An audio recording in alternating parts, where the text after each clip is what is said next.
بہت شکریہ سر. آپ چلتے ہیں اسٹیج کی طرف. سب سے پہلے میں سارے پیار کے لیے دعوت دینا چاہوں گی رات پر حروف اس خوبصورت سفر نامے کے مصنف جناب محمود اصغر چودھری صاحب کو کہ اپنی کہانی اپنی زبانی بیان کریں. میرے لیے یہ بڑے اعزاز کی بات ہے. میں تو حیران رہ گیا. گلنوید اختر صاحب نے کہا کہ وہ میرے کالم پڑھتے ہیں تو میرے لیے یہ بڑے اعزاز کی بات ہے. ایسے لوگ جن کو میں پسند کرتا ہوں, جن کی چیزیں میں ڈھونڈ ڈھونڈ کے پڑھتا ہوں, گلنوید اختر صاحب ہوں یا یاسر پیر زادہ صاحب ہوں. وسیع شاہ صاحب کا پروگرام یورپ میں آتا تھا ایک رات کو 1 بجے, تو ہم اس حساب سے تو ہم یہ سوچ میں پڑ جاتے تھے کہ اگر اس وقت دیکھیں گے تو ہمارے دوسرے ساتھی کیا سوچیں گے کہ کیا دیکھ رہا ہے رات کو, لیکن پھر بھی ہم دیکھتے تھے. اور شعر و شاعری کے حوالے سے تھا, نہیں وہ یورپین ٹائم کے حوالے سے تھا. اور عباس تابش صاحب کالج, مطلب ہم تو آپ کا جو شعر ہے وہ کوٹ کرتے ہیں, اور میرے لیے آپ کے ساتھ بیٹھے مجھے لگ رہا تھا جب آپ سب لوگوں کو میں نے انٹر ہوتے ہوئے دیکھا تو میرے دل میں پہلا خیال آیا کہ مجھے سب سے آخری لائن میں بیٹھنا چاہیے, آپ کے معیار کے ادب کے حوالے سے اور جو آپ کی کنٹریبیوشن ہے. آپ جو شعر پڑھ رہی تھی اس حساب سے مجھے لگ رہا تھا کہ مجھے کمرے سے نکل جانا چاہیے کیونکہ فارسی میری اتنی وہ نہیں ہے. اور حبیب اکرم صاحب, میرے لیے یہ آنر ہے کہ آپ یہاں پہ موجود ہیں. بہرحال ایک اتفاق ضرور ہے اس کتاب کی رونمائی کے حوالے سے کہ جو میری پہلی کتاب کی رونمائی ہوئی تھی اٹلی میں, اس کی رونمائی بھی وسیع شاہ صاحب نے کی تھی. اور دوسری جو ہے, اور انہوں نے اس دن ایک شعر پڑھا تھا کہ بہت نزدیک آتے جا رہے ہو, بچھڑنے کا ارادہ کر لیا کیا, تو یہ جون ایلیا کا ہے. تو یہ عجیب ہی کام ہو گیا, یعنی بچھڑنے کی بجائے اللہ تعالیٰ نے دوبارہ ہمیں اکٹھے بیٹھنے کا موقع دیا. اور اس کے لیے میں یاسر پیر زادہ صاحب کا پھر ایک بار شکریہ ادا کروں گا. میں سب سے پہلے بتا دوں کہ میں کوئی ادیب نہیں ہوں, کوئی رائٹر نہیں ہوں, نہ ہی کوئی کالم نگار ہوں. میں ایک سائنس اسٹوڈنٹ تھا, بی ایس سی کی ہے میں نے میتھمیٹکس اور فزکس کے ساتھ. اور اس کے بعد میں اٹلی منتقل ہو گیا. وہاں کی ٹریڈ یونین میں نے 12 سال کام کیا ہے. اگر میں کسی سانچے میں اپنے آپ کو رکھنا چاہوں تو سب سے بڑی خوشی جو مجھے ہو رہی ہے وہ لا کالج میں کھڑے ہو کے ہو رہی ہے, کیونکہ میں نے لا جو ہے وہ 12 سال قانون اس طرح سمجھایا ہے لوگوں کو کہ جو اٹالین وکیل ہیں جب وہ کہیں پھنس جاتے تھے تو وہ فون کرتے تھے مجھے کہ یہ مسئلہ بن گیا ہے کہ ہم اسے کیسے نکلیں. تو میں آج طلباء کو یہ بات بتانا چاہتا ہوں, یقین کیجئے ایسے ایسے واقعات میں ان پر 3 گھنٹے بول سکتا ہوں کہ آپ اپنے ذہن سے یہ بات نکال دیں. میں نے دنیا کے مطلب کوئی دنیا کا براعظم کا دنیا کا کوئی ملک ایسا نہیں, شاید کہوں گا کہ جس کے بندے سے میں نہیں ملا ہوں, جو میرے آفس نہیں آیا ہے, جس سے میری بات نہیں ہوئی. وہ لیٹن امریکہ ہو, وہ افریقہ ہو, وہ گانا, نائجیریا, تیونس, مراکش, چائنا, آپ کسی بھی ملک کا نام لیں جو آپ نے سنا بھی نہیں ہوگا, اور آپ مجھ سے پوچھیں کہ اس بندے سے آپ ملے ہو, تو وہ ڈائریکٹ ایسے میرے سامنے آ کے بیٹھے ہیں. وہ نہیں بیٹھے, میں ان کے سینٹرز میں گیا ہوں, چرچ, گردوارہ, سیناگوگ اور ان کے. لیکن میں آپ کو یہ بات اس لیے بتانا چاہ رہا ہوں کہ آج تک مجھے کسی نے متاثر نہیں کیا. ذہنی طور پر, علمی طور پر ہم پاکستانی, جو پہلے یاسر بھائی بات کر رہے تھے کہ ہم یہ سمجھتے ہیں کہ شاید وہ بڑے جینیس لوگ ہیں, وہ بالکل جینیس لوگ نہیں ہیں, وہ بالکل بھی جینیس لوگ نہیں ہیں. ایک چھوٹی سی مثال دوں گا کہ ایک وکیل کا فون آ گیا, آخری دن اس کو جج نے کہا, یعنی اس کے مخالف وکیل نے کہا کہ جی ایک پاکستانی کی انشورنس کا معاملہ تھا کہ یہ انشورنس آپ نہیں جیت سکتے کیونکہ پاکستان کے ساتھ کوئی ریسیپروکل معاہدہ ہی نہیں ہے ہمارا. تو 1 ملین یورو کا کیس تھا, تو وہ سر پکڑ کے بیٹھ گیا. وہ کہتا ہے یہ تو حل نہیں ہوگا. وہ سارے وکیلوں کو فون کر بیٹھا اٹلی میں, انہوں نے کہا کہ یہ تو نہیں ہو سکے گا. تو پھر اس نے مجھے فون کیا, تو میں نے کہا کہ میں ہنسنا شروع ہو گیا. وہ کہتا ہے کیوں؟ وہ کہتا ہے مجھے صرف پتہ کروا کے دو, کسی اپنے پاکستان دوست کو فون کرو, لا کالج میں پتہ کرو کہ کیا پاکستان کا اٹلی کے ساتھ کوئی ریسیپروکل معاہدہ ہے یا نہیں ہے. تو میں نے اس کو کہا کہ بیوقوف آدمی, تم غلط جگہ پہ جواب ڈھونڈ رہے ہو. یہ جو پاکستانی یہاں پہ موجود ہے اس کا امیگریشن لا میں جا کر ڈھونڈو تو تمہیں پتہ چلے گا کہ حقوق کے حوالے سے یہ برابر ہیں. یہ ایک مثال میں آپ کو اور یہ وہ سوال وہ کہہ رہا ہے کہ مجھے ہر وکیل نے اٹلی میں کہا ہے کہ تم پھنس گئے ہو, اس کا جواب نہیں نکلے گا, یہ ڈھونڈنا پڑے گا کہ ریسیپروکل معاہدہ ہے یا نہیں ہے. تو یہ اس کا مطلب آپ کو بتانے کا مقصد یہ ہے, یہ کتاب سے پہلے بات کہیں اور جانب شروع ہو گئی کہ آپ جو پاکستانی ہیں وہ اس لحاظ سے بہت ذہین ہے اور ہر فیلڈ میں اپنے آپ کو منوا سکتے ہیں. یہ تمہید میں نے کیوں باندھی؟ یہ تمہید یہ بتانے کے لیے باندھی ہے کہ چونکہ میرا ادب سے کوئی تعلق نہیں ہے، چونکہ نہ مجھے شاعری، نہ مجھے صرف و نحو کا پتہ، نہ مجھے لکھنے کا پتہ، نہ ہی میں نے اس کتاب کو لکھنے سے پہلے کسی سفر نامے کو پڑھنے کی کوشش کی کہ وہ میں حقیقت طاری کرنے کی کوشش کرتا. تو ہوا کیا؟ اس کی مثال یہ ہے کہ اٹلی میں جب بھی کوئی لڑائی ہوتی تو انسپیکٹر مجھے بلاتا، تو جب وہ چھاپا مارنے جاتے تو لوگ بھاگ جاتے اور وہ کبھی پکڑ نہ پاتے. ایک دفعہ میں گیا تو ایک لڑکا انہوں نے پکڑا ہوا تھا اور اس کے اوپر کیس بھی سائن کر دیا کہ لڑائی ہوگی کرکٹ کے دوران، تو اس کو انہوں نے پکڑا ہوا تھا، اس کے اوپر انہوں نے کیس فائل کر دیا. تو جب دوسرے دوست ملے تو میں نے اس کو پوچھا کہ بیوقوف آدمی، جب سب بھاگ گئے تھے تو تم کیوں وہاں کھڑے رہے کہ پولیس نے آ کے تمہیں پکڑ لیا؟ تو اس کے ساتھی نے مجھے بتایا کہ جب پولیس نے آ کے کہا نا کہ سٹاپ فیرما، اس کو اٹالین میں کہتے ہیں، تو چونکہ یہ اٹالین سکول میں جاتا ہے، اس کو اٹالین آتی تھی، اس کو مطلب سمجھ آ گئی کہ رکنا ہے. یہ رک گیا، ہمیں اٹالین آتی نہیں تھی تو ہم تو بھاگ گئے. تو یہ فائدہ ہوتا ہے کبھی کبھی اگنورینس کا، کبھی کبھی نہ پتہ ہونے کا یہ فائدہ ہوتا ہے. چونکہ مجھے ادب وغیرہ کا پتہ نہیں تھا، چونکہ مجھے لکھنا نہیں آتا، تو اس لیے میں نے لکھ دیا تو آپ لوگوں کو پسند آیا. بہرحال میں یارب کے حوالے سے یہی کہوں گا کہ ایک دفعہ میں گیا اٹلی میں، ایک چرچ کی تقریب تھی، تو وہاں پہ مسلم کرسچن ڈائلاگ کے حوالے سے تو وہ کہنے لگا، پادری کا تعارف کروایا گیا کہ جس کا نام ڈان ماریو ہے. تو میں ہنس پڑا، میں نے کہا میں نے تو بچپن سے آج تک ڈان جو ہے وہ فلموں میں بدماشوں کو اور گنڈو کو ہی سنا ہے. جب میں ہنس پڑا تو وہ بہت سنجیدگی سے کہنے لگا کہ تم ٹھیک کہہ رہے ہو.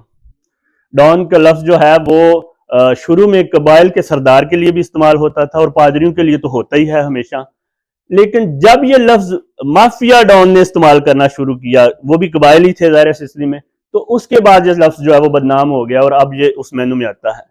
اسی طرح میں سکھوں کے گردوارے میں ایک دفعہ تقریر کر رہا تھا تو میں ان کو بار بار کہہ رہا تھا سردار سردار، تو ایک سکھ مجھے بعد میں کہنے لگا کہ ہم اس لفظ کو اتنا پسند نہیں کرتے، ہم سکھ اگر آپ تم کہو تو زیادہ پسند کریں گے، کیونکہ سردار جو ہے وہ ڈاکو کے سردار کے لیے استعمال ہوتا ہے. بدقسمتی سے آج یہ ٹائم آ گیا ہے کہ یہ جو اتنا پیارا لفظ ہے حاجی، جو اتنا مطلب معتبر لفظ سمجھا جاتا تھا اور ایک سعادت سمجھی جاتی تھی، وہ بھی کوئی مطلب اس معنوں میں نہیں آ رہا، وہ دوسرے معنوں میں آنا شروع ہو گیا ہے.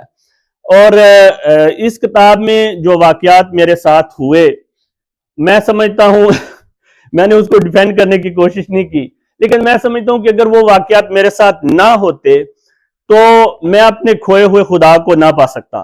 اس کی وجہ یہ ہے کہ 12 سال جب آپ ٹریڈ یونین میں کام کرتے ہیں، جب آپ ہاف کامریڈ بن چکے ہیں، آپ کو ہر روز آپ چائے کے کپ پہ بیٹھے ہوئے ہیں یا آپ دفتر میں بیٹھے ہوئے ہیں، تو بات یہ ہوتی ہے کہ خدا کا وجود تو ہے ہی نہیں. خدا تو اب افریقہ کے ممالک کا مسئلہ رہ گیا ہے، غریب ملکوں کا مسئلہ رہ گیا ہے جہاں پہ غربت ہے. آپ لوگوں کا مسئلہ ہے، ہمارا مسئلہ نہیں ہے. آپ اپنے ملک کا نظام ٹھیک کر لیں، آپ کو خدا کی ضرورت نہیں رہے گی. اور اس کے بعد جو ہے وہ آپ تو اس کا اثر ہوتا ہے، یہ نہیں ہوتا کہ اثر نہیں ہوتا، اثر تو ہوا تھا. یعنی آپ کے اندر بنیاد تو موجود تھی اسلام کی حرارت اور سارا کوئی مسلمان ہونے کا. لیکن یہ سوال کبھی کبھی انسان کے ذہن میں آتا ہے کہ کیا واقعی آخر ان کی بھی تو ایک اتنی بڑی آئیڈیالوجی ہے، اس کے بارے میں سوچنا چاہیے. تو شاید خدا یہ چاہتا تھا کہ میرے ساتھ ایسا ہو اور بار بار ہو.